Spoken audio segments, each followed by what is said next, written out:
that's the sign, isn't it? Yeah, the elite. Yeah, the air. The air. Yeah, that's it, isn't it? Yeah. So this is another topic which Gaz has brought up with us because he's a huge mark. He wants to talk about being the elite. Yes.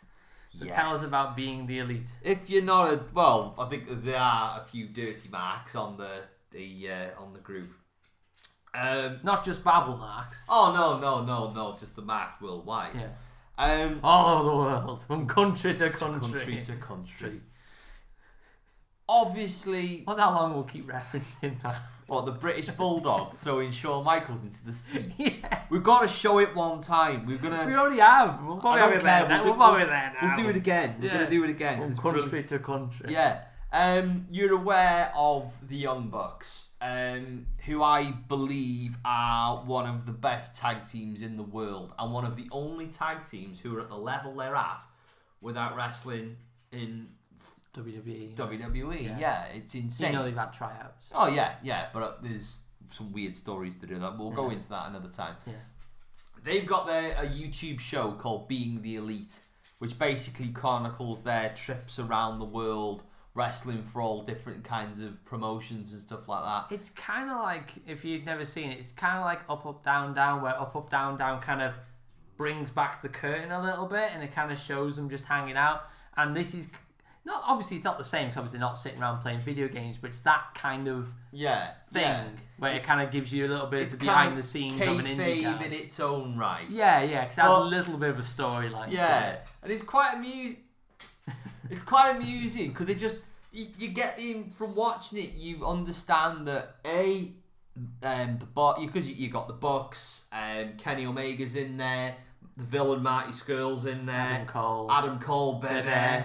They're all in there, and you from watching it, you can see that they're all sort of our age. You know, they're sort of the early 30s. Yeah, they're all massive marks of the Attitude Era, and they do it for a laugh. You know, they love the business that we all love. Yeah, that's what they always say, and it's all just fun. It's all tongue in cheek. None of it's taken serious. And if you've never watched it, well, let me put it this way. I'd heard of the Young Bucks.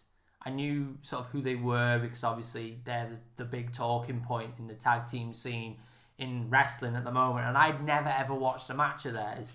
Hold my hands up now and say, yes, I've only seen maybe one or two of their matches. Fire as many, turn in your wrestling card now. You're not a wrestling fan. Call yourself a wrestling fan when you've never watched the Young Bucks. Go away. That stinks. Yeah. But I'd never seen any of their matches, and then this bugger here says, "Have you watched Being the Elite?" I'm like, "No, I've never watched it." So he showed me a couple of episodes. I thought it was quite funny, this, and the more I've watched their Being the Elite, because I watch it regularly now, and the more that I'm watching this show, the more I want to watch them in ring, kind of thing. And it's very interesting because it makes me think that this is the modern way of getting yourself over. Because think about it. When Zack Ryder did it for Z True Long Stories, he got over. I watched every episode. Exactly. He got so over, he got into a title push. And then, obviously, the Young Bucks were probably over before they even started it. But it's getting new eyes onto the Young Bucks. Like me, for instance, like I said, it's getting new faces onto the Young Bucks, and it's making me realise who they are. And I'm like, well, I find them funny on that show, so I'll watch some of their matches. And the matches are funny. Well, they always said, haven't they?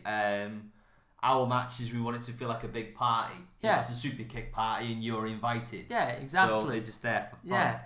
So it's one of those. I think this is a really interesting way of getting yourself over the crowd because, like I said, it gets you to know these people outside of the ring, and it makes you think, well, I want to support them. Yeah, because they do a funny show. It is really fun, and they don't take anything seriously, and there's some silly jokes and silly storylines. And if anything, wrapped up in all of this, you get to see basically not how hard it is, but sort of how much work goes into being an indie guy. Yeah, where you're literally, I'm at home today for a day, and then I've got to fly to Britain, and then I'm home I've got to travel. I've basically got a 36-hour round trip where in the middle I've got to do a meet and greet and a match, and then I'm going to get home, and I'm at home for 2 days, and I've got to have a normal family life, and then I'm going to Mexico for 3 days, and then I'm back, and then you see how hard it is being a. I mean, I guess even if you're at the top flight, it's still hard because you're still on the road 4 or 5 days a week and home for a couple of days.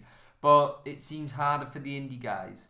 But, because they've got to do all their own they do it all off their own back. Yeah, exactly. They haven't got anyone wiping their asses and leading them round and stuff. It's a case of, right, you've got to get here on this day. You've got to sell X amount of T-shirts to pay for your broadband at home. So yeah, exactly.